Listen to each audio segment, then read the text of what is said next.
Only listen to this program if you are in a quiet location where you can wear headphones and you will not be disturbed.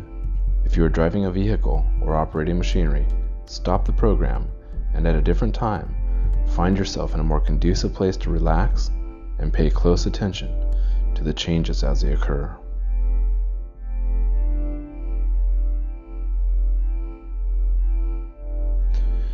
Many people feel curious about hypnosis and want to know more about how to go into a deep state of trance.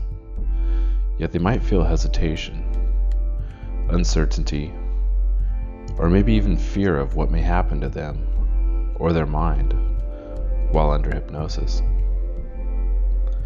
I want you to take a second and allow all of the negative connotations you've ever heard of regarding hypnosis to come to your conscious mind. Let's see if we can shed a little more light on the subject, and perhaps then you can feel more comfortable with the topic.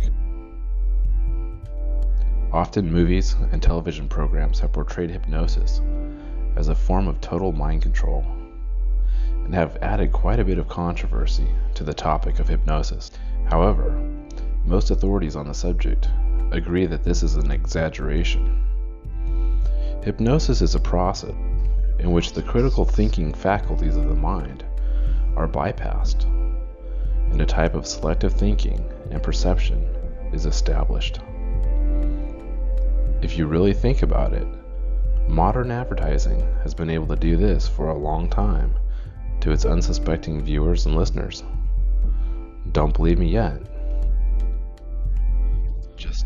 As human beings, we are constantly subjected to enormous amounts of information. The amount of information available from our ongoing experience greatly exceeds our ability to sense our experience consciously. In fact, much of the process of learning and growing is our ability to sense regularity or patterns in our experience and develop programs within ourselves to cope effectively with the world at an unconscious level of behavior.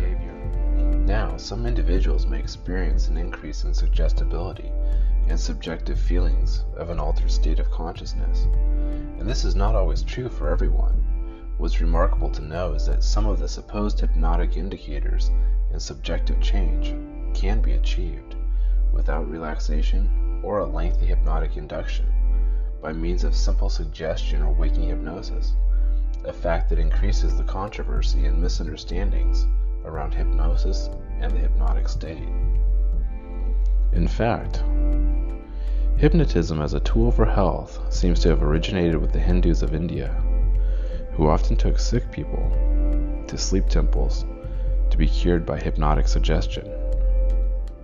This has also been found to be the case in both ancient Egypt and Greece. Historically, hypnosis dates back at least to the 1700s.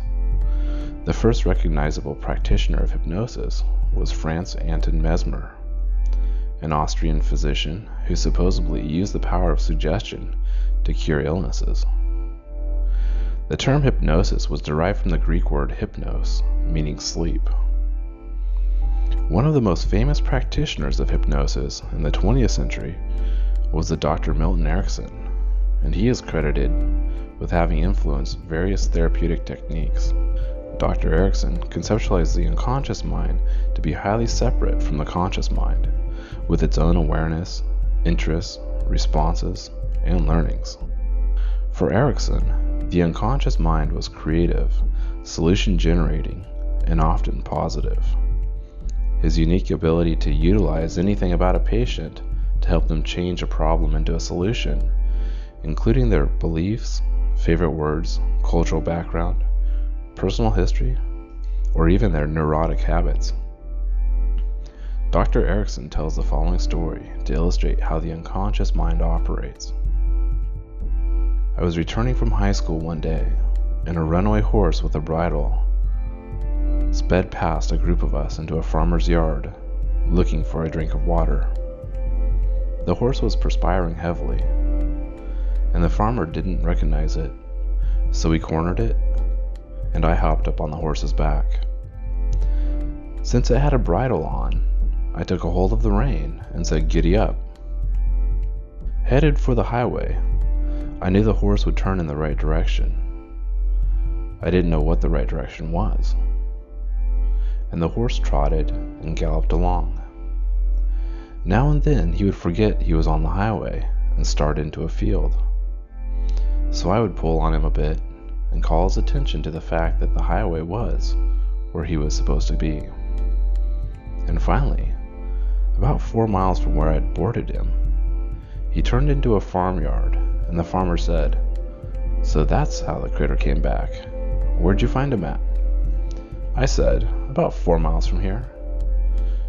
"How did you know he should come here?" I said, "I didn't know. The horse knew. All I did was keep his attention on the road." I'm not sure if you'll get the meaning of this story immediately or over time, and I do know that for every single one of us, we have experiences that we can apply meaning to or take at face value. And the reality of it is that ultimately, on an unconscious level, we're the one who chooses what meanings we apply. From a scientific perspective, through data collected by an EEG, 4 major brainwave patterns, the frequency of electrical impulses firing from the brain, have been identified. The beta state, which is an alert working state, is defined as 14 to 32 Hz. The alpha state, which is a relaxed reflecting state, as 7 to 14 Hz. The theta state, which is a drowsy state, as 4 to 7 Hz. And lastly, the delta state, which is a sleeping, dreaming, deep sleep state, as approximately 3 to 5 Hz. One physiological definition of hypnosis states that the brain level necessary to work on issues such as managing weight, reducing anxiety, improving athletic performance, eliminating shame, changing your self-image, stopping smoking, increasing your focus, managing social anxiety, improving self-esteem, etc. You do deserve is the alpha state, don't you? The alpha state is most commonly associated with closing one's eyes, relaxation, and daydreaming.